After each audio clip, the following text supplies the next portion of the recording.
крымский татарский народ находится в таком состоянии, и структура меджлиса не работает. Я хотел бы призвать делегатов Курултая крымско-татарского народа.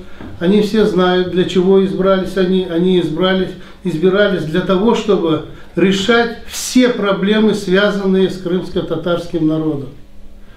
Но до сегодняшнего дня прошло уже 9 месяцев, что Курултай практически не работает.